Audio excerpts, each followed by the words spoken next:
Fred, thank you so much for today. Oh, have you made it home? Yeah, I just got here a little while ago. I got home not long ago myself. Actually, I need to apologize because I made the restaurant reservation, but not for Christmas Day. I feel so bad about it. I really didn't think I'd get assigned a business trip for both the 24th and 25th. This was supposed to be our first Christmas together, and now it feels kinda empty. Damn it, this stupid company just had to mess things up. I know, it's definitely disappointing, but if it's work, there's not much we can do. I actually had a fun time just spending the day with my books, so I'm perfectly okay with it. Hearing that really makes me feel a lot better. It helps me to know you're not upset about it. I really hope next year we can be together on Christmas Day itself. I don't want this to happen again. Yeah, I really hope so too. It would be so much better if we could spend the holiday together. Let's make sure of it for next time. All right, since I have to wake up early tomorrow, I should probably get some rest soon. Yeah, you should probably get some sleep. I'll let you go then. Thanks again for everything today. It was a great time despite the situation. Of course. I hope you get some good rest. You need to be well rested for tomorrow. I'll be here if you need anything. Good night, Fred. Good night. Sleep well.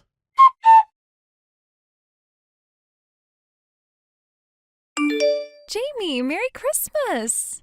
Oh, hey, it's still 12 hours away, you know. I know. I couldn't wait to message you, especially since it's been almost half a month since we last talked. Sorry for the sudden message, though. No, it's totally fine. It's just a little unexpected, that's all. So how have you been? Have you been busy lately? Well, yeah, I've actually been really busy with work. My company started offering me some work I can do from home, which is great because I get to be at home with the kids. It's been keeping me pretty occupied, to be honest. Oh, that's great. Balancing work and raising a child must be really tough, but I'm sure you're doing just fine. You've always been good at handling everything, and you seem pretty excited, huh, Sam? I can tell you're in a good mood. Well, of course, it's our first Christmas since getting married, so I'm pretty pumped. I'm actually in the middle of making some Christmas cookies right now. I just got done with baking the sponge cake, too, so if things are moving along, I'm really enjoying it. Speaking of which, isn't January 1st your first wedding anniversary? That's coming up so soon, huh? Exactly. That's another reason I'm so excited. We had to postpone our wedding because I got pregnant and my belly got too big, but I feel really lucky that we were able to line up our marriage registration with the start of the new year. It feels special, you know? How's Grace doing? She's growing up so fast. It feels like she's getting bigger by the day. Speaking of which, didn't you mention that you started dating someone you met at that mixer last month? What are you doing for Christmas? That's actually a bit of a downer. He got called away for a business trip, so we won't be spending Christmas together after all. Oh no! Oh, that's really disappointing. I'm sorry to hear that. I know you were looking forward to it. Yeah, it's really a bummer. But on the bright side, we actually went out for a nice dinner together last night. We went to this restaurant with a beautiful view of the city lights and had a nice French meal. That sounds nice, at least. I'm glad you got to spend some time together. But if you're free later, you and your boyfriend should come over to our place. I'd love to introduce you to my husband. Oh, right. I don't actually know what your husband looks like. Oh, right. I've never actually shown you a picture of him. He's not the best at pictures, though. When he knows he's been photographed, he gets all stiff and tries too hard to look good. He's a little awkward about it, but that's just him. That sounds so like him. But actually, I just took a really cute photo of the two of us in front of the Christmas tree, so I'll send it to you now. Wait, really? You're just sending it like that? Well, I just want to brag a little. Okay, go ahead. I want to see him. Here's my husband. Wait, this guy? Yeah, his name's Fred. I see. So this is him. What? Is there something wrong with Fred? Why do you sound so surprised? Oh, no, it's not that. I'm sorry, I just wasn't expecting that. It's just that, well, there's something I need to tell you in person. Could we meet right now? I really don't want to talk about it over message. Huh? Oh, well, sure, but why? What's going on? I can't really explain it through messages. It's not something that's easy to explain in a text. It's a little more complicated, but it's really important. I really need to talk to you about it face to face. You sound serious. What's going on? Should I be worried? It's just something I need to clear up with you. I don't want to take up too much of your time, but I really need to see you. Okay, if you say so. How about we meet at the family restaurant in the shopping center around 2 p.m., the one we used to go to after my part-time job? I know it's been a while since we met up, but it's a good place for a chat. That works for me. I'll see you there.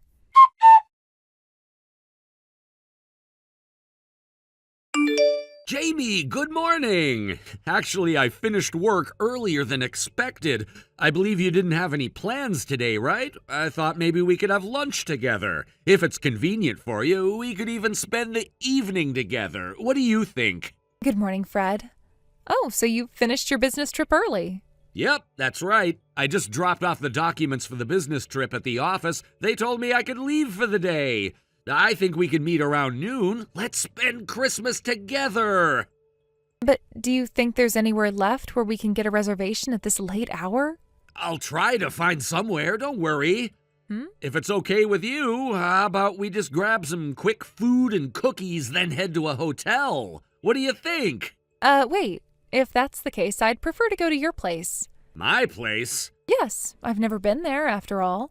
Since it's Christmas, I'll cook for us. Well, my place is a bit of a mess. Why? The place is kind of untidy. If you're gonna come over, I'd have to clean up first, wouldn't I? Oh, come on, I can clean up. No. What's wrong? Is there a reason you can't invite me over? Well, like I said, my place is messy. I'll clean it up. No, that's not it. What is it then? Do you have a reason for not wanting me to come over? It's just that it's a place you don't go to uninvited. So is there really a reason you can't invite me? Oh, no, it's not like that. Is it because of your wife, Sam, and your daughter, Grace? Huh? Well, Sam and Grace are out of the house, but there's still evidence of them being there, so it might be awkward for me to come over, you know? Jamie, what are you talking about? Wait, what? Who are Sam and Grace? Huh? Maybe someone told you something strange, but I've only got eyes for you. You're still lying? Then what's going on? Look, Fred, Sam is my friend. What? Sam and I used to work at the same store part-time. We'd often have overlapping shifts, so we'd become friends, and we're still close today. What? When I was messaging with Sam yesterday, she showed me a picture of you saying, "This is my husband."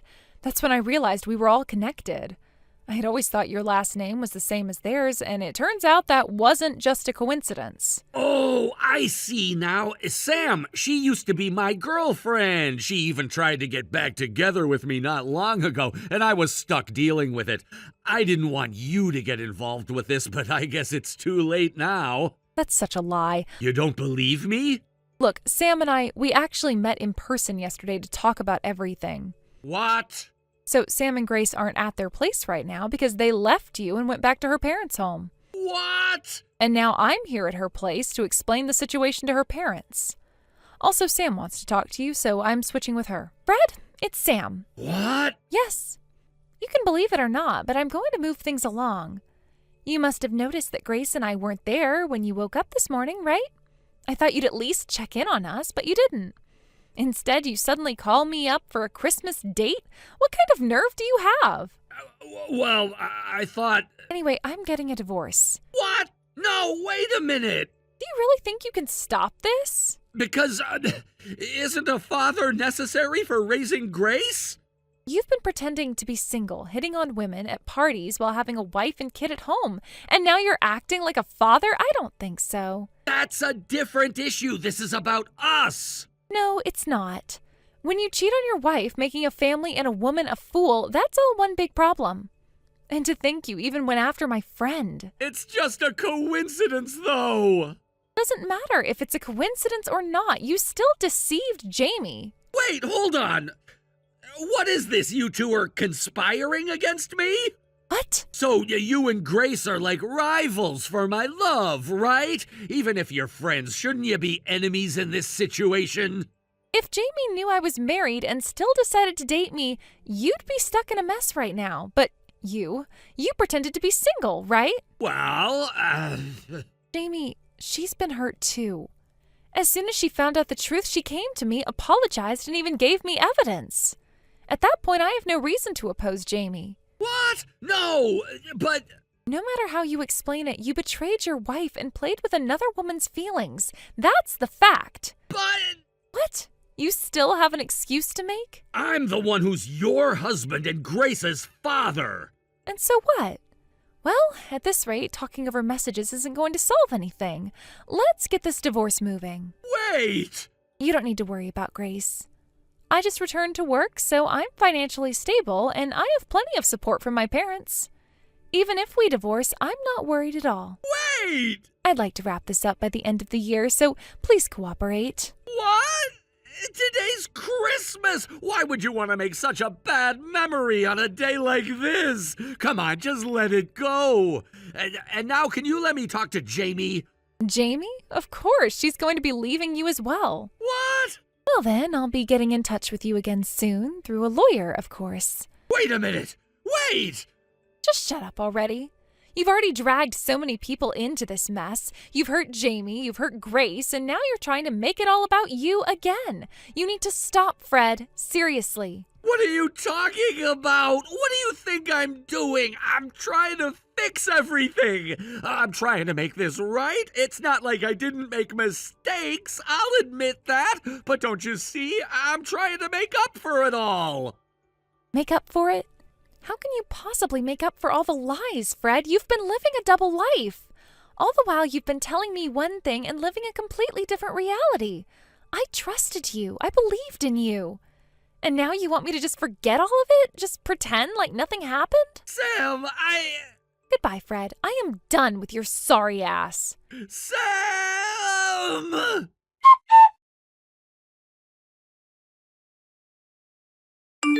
After that, I ended things with Fred without ever facing him again. Fortunately, I hadn't shared the location of my home with him. My focus had been entirely on job hunting, and so I didn't have to worry about any kind of stalking or unwanted attention from him. I had made sure to keep my personal information private, particularly the place where I was living. This was something I had learned the hard way over the years, keeping certain boundaries in place to ensure my safety and peace of mind. With everything that had happened, it was important to have that distance, not just physically, but emotionally as well. I had spent a lot of time thinking about the relationship, trying to make sense of everything, but once I made the decision, I knew it was for the best. There was no need to keep engaging with someone who had caused me so much distress. I'd already endured enough, and I wasn't about to continue to put myself through any more unnecessary heartache. I had to draw a line, and that's exactly what I did. The peace I felt after making that decision was something I hadn't experienced in a long time, and it was something I realized I truly needed. Sam, too, finalized her divorce by the end of the year. Like me, Sam had been through her own emotional turmoil. She had struggled for a long time, unsure of what the future held, and was still trying to come to terms with everything. Her marriage had been full of its own challenges, and even though she had known for some time that the relationship was over, actually making the decision to go through with the divorce was not something that came easily. But by the time we had reached the end of the year, she had managed to find the strength to move on. We had supported each other through this, sharing stories, giving advice, and just being there for one another when we needed it the most. While I never asked Sam for specifics about the alimony or child support details, it seems that the amount was considerable.